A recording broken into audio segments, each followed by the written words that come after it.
दोस्तों, क्या आपने कभी सोचा था कि बंगाल की पॉलिटिक्स में एक ही रात में इतना बड़ा भूचाल आ जाएगा? एक ऐसा भूचाल जिसने सिर्फ कोलकाता या दिल्ली ही नहीं बल्कि सीधे पड़ोसी देश की नींद उड़ा दी है। सोचिए जरा, जिस बंगाल में सालों से एक अलग ही तरह की तुष्टीकरण की पॉलिटिक्स चल रही थी, वहां अचानक रातों रात ऐसा क्या हो गया कि बॉर्डर पर एकदम से भगदड़ मच गई। आज के इस वीडियो में हम आपको जो बताने जा रहे हैं वो सुनकर आपके रोंगटे खड़े हो जाएंगे। दावा किया जा रहा है कि पश्चिम बंगाल की सत्ता अब एक ऐसे कड़क और राष्ट्रवादी नेता के हाथों में आ गई है जिसने कुर्सी पर बैठते ही सबसे बड़ा और सबसे सख्त एक्शन शुरू कर दिया है। खबरें तो यह भी आ रही हैं कि बॉर्डर वाले इलाकों में हमारे सिक्योरिटी फोर्सेस का मूवमेंट अचानक कई गुना ज्यादा बढ़ गया है। पड़ोसी देश में इस वक्त इतनी भारी बेचैनी है जितनी शायद पहले कभी नहीं देखी गई। आखिर ऐसा क्या हुआ है कि ढाका से लेकर दिल्ली तक हर जगह सिर्फ इसी एक फैसले की चर्चा हो रही है? सूत्रों की माने तो मुख्यमंत्री पद की शपथ लेने के कुछ ही घंटों के भीतर एक ऐसी अहम फाइल पर साइन किए गए हैं जिसने सालों से अटके उस बड़े मुद्दे को फिर से जिंदा कर दिया है, जिसे लेकर केंद्र और राज्य सरकार के बीच हमेशा एक बहुत बड़ा टकराव चलता रहता था।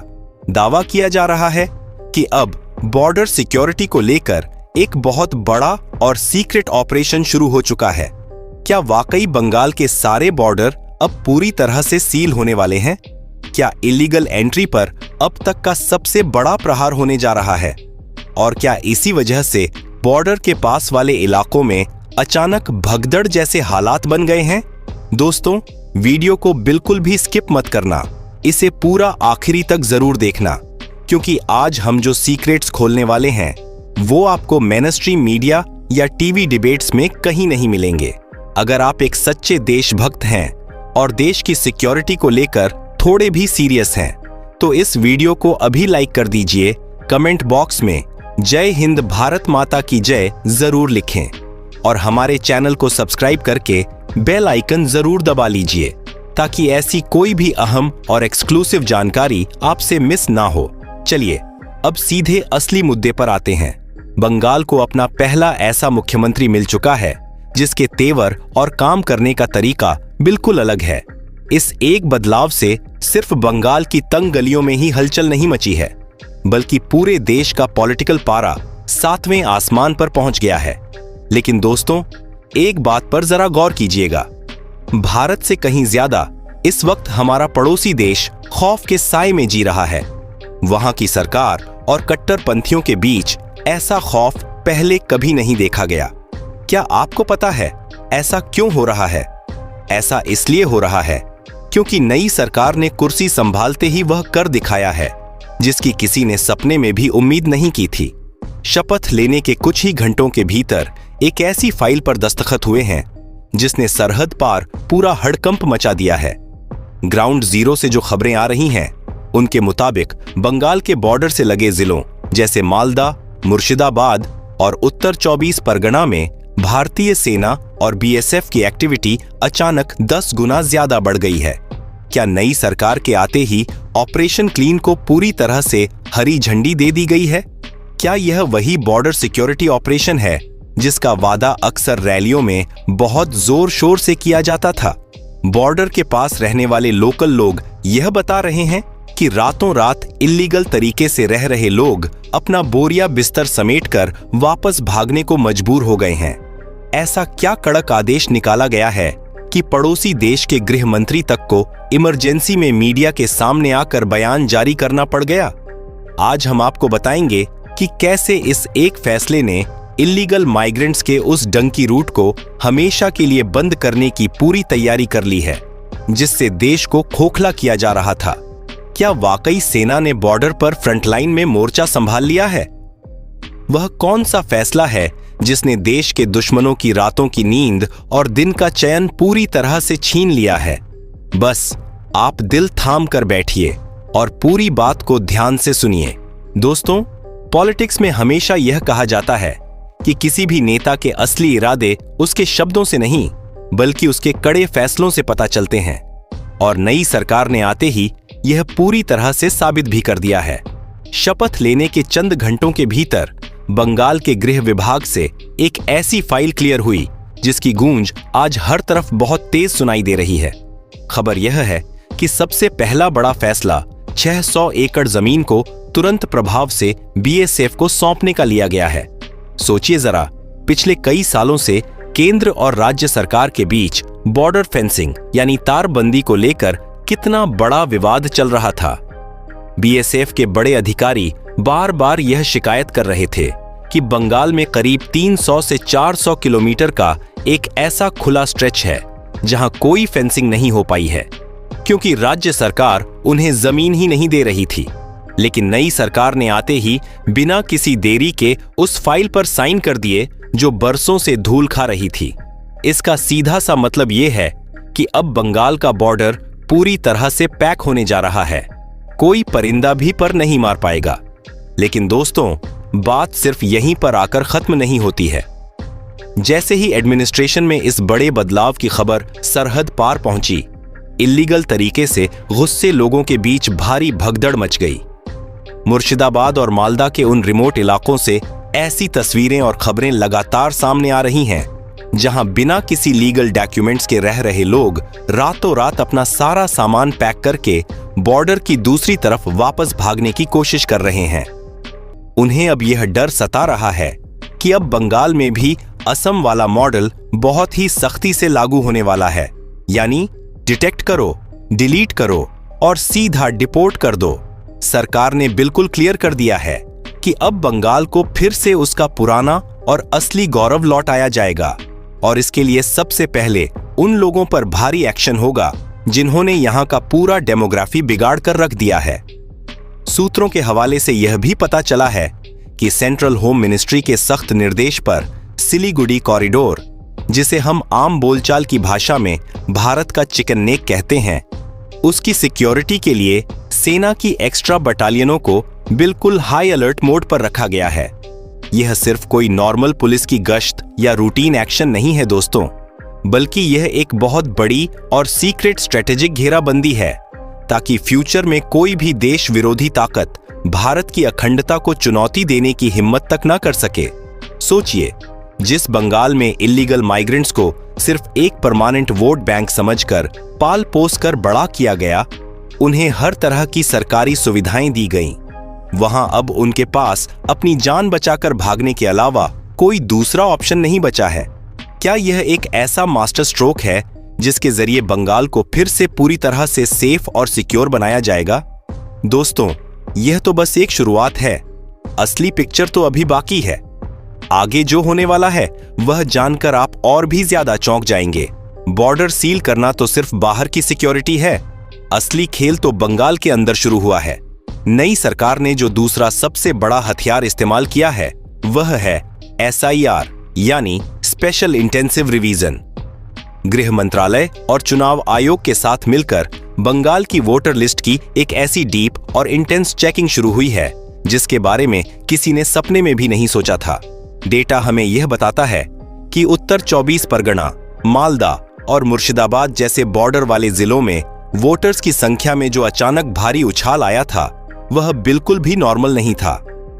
लगातार आरोप तो यह भी लगते रहे हैं कि एक खास वोट बैंक को फिक्स करने के लिए लाखों लोगों के फर्जी आधार कार्ड और फेक वोटर ID बनवाए गए। इसमें लोकल लेवल के अधिकारियों और नेताओं की पूरी मिलीभगत थी। लेकिन अब गेम पूरी तरह से पलट चुका है। सरकार ने यह एकदम साफ कर दिया है कि अब 11 तरह के अलग अलग दस्तावेजों की पूरी डिजिटल और क्रॉस चेकिंग होगी। अगर किसी के पास 1971 से पहले के वैलिड सिटीजनशिप के मजबूत प्रूफ नहीं है तो उसका नाम सीधा वोटर लिस्ट से डिलीट कर दिया जाएगा, बिना किसी रहम के। जैसे ही इस मेगा अभियान की भनक लगी, बंगाल के कई लोकल मार्केट्स और कस्बों में रातों रात भयानक सन्नाटा पसर गया। क्या आपको पता है, वो लोग जो कल तक सीना तानकर हर सरकारी स्कीम का फायदा उठा रहे थे, फ्री राशन ले रहे थे, आज उन्हें अपनी असली पहचान साबित करने के नाम से पसीना आ रहा है। खबरें तो यहां तक आ रही हैं कि सिंडिकेट के वो लोकल नेता जो इन लोगों को पूरा सपोर्ट करते थे और इनके फर्जी डॉक्यूमेंट्स बनवाते थे, वो खुद अब पुलिस के डर से अंडरग्राउंड हो चुके हैं, क्योंकि ऊपर से आदेश एकदम क्लियर है, नो डॉक्यूमेंट नो डोमिसाइल। मतलब सीधे शब्दों में कहें तो अगर आपके पास कागज नहीं है तो आपको नागरिकता भी नहीं मिलेगी। इतना ही नहीं दोस्तों, इन लोगों के वापस भागने का एक और सबसे बड़ा कारण है डिटेंशन और होल्डिंग सेंटर का भारी खौफ। पहले इन सेंटर्स का नाम आते ही टीवी पर लंबी चौड़ी पॉलिटिक्स और डिबेट शुरू हो जाती थी। मानवाधिकार के नाम पर खूब हंगामा किया जाता था, लेकिन अब सिस्टम ने एकदम क्रिस्टल क्लियर मैसेज दे दिया है कि बंगाल की धरती पर और भारत के संसाधनों पर केवल और केवल लीगल सिटीजन्स का ही हक होगा। जो इलीगल हैं उन्हें हर हाल में डिटेक्ट किया जाएगा और इंटरनेशनल रूल्स के हिसाब से वापस उनके देश भेजा जाएगा। यही वो सबसे बड़ी वजह है जिसके चलते पड़ोसी देश के बॉर्डर गार्ड्स यानी बीजीबी ने अपनी तरफ भी पहरा बहुत ज्यादा बढ़ा दिया है।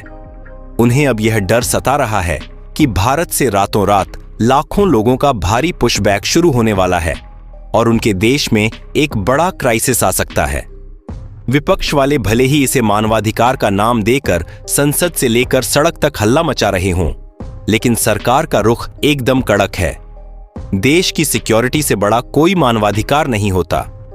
क्या आप जानते हैं कि इन इलीगल लोगों की वजह से हमारे बंगाल के लोकल युवाओं का कितना सारा रोजगार छिन रहा था? क्या आपने कभी सोचा है कि हमारे लोकल रिसोर्सेज, स्कूल, अस्पताल और जमीनों पर कितना ज्यादा एक्स्ट्रा प्रेशर पड़ रहा था?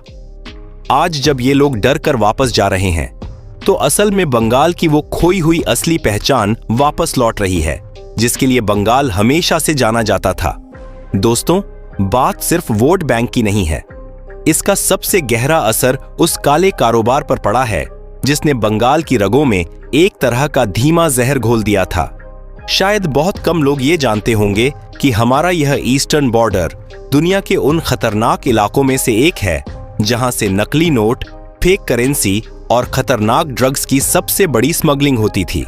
पिछले 15 सालों में बॉर्डर के कुछ इलाके तो अपराधियों, तस्करों और आतंकियों के लिए एक तरह से सेफ हेवन बन गए थे। लोग यहां आते थे, लोकल नेताओं की मदद से अपने फेक आईडी बनाते थे और फिर देश के अलग अलग राज्यों में फैल जाते थे। लेकिन अब होम मिनिस्ट्री ने स्मगलिंग और इलीगल माइग्रेशन पर जीरो टॉलरेंस की बहुत ही सख्त पॉलिसी अपना ली है। अब बॉर्डर पर सिर्फ बीएसएफ ही नहीं बल्कि कुछ खास और क्रिटिकल स्ट्रेटेजिक पॉइंट्स पर इंडियन आर्मी का भी मूवमेंट साफ देखा जा रहा है। दोस्तों, बात सिर्फ एक राज्य की नहीं है, बात पूरे भारत की सिक्योरिटी की है। हमारा सिलीगुड़ी कॉरिडोर, जिसे हम चिकन नेक कहते हैं, वो करीब 22 किलोमीटर का वो पतला सा रास्ता है जो पूरे नॉर्थ ईस्ट को भारत की मुख्य भूमि से जोड़ता है। पिछले कुछ महीनों से लगातार यहां सेना की बटालियनें बढ़ाई गई हैं।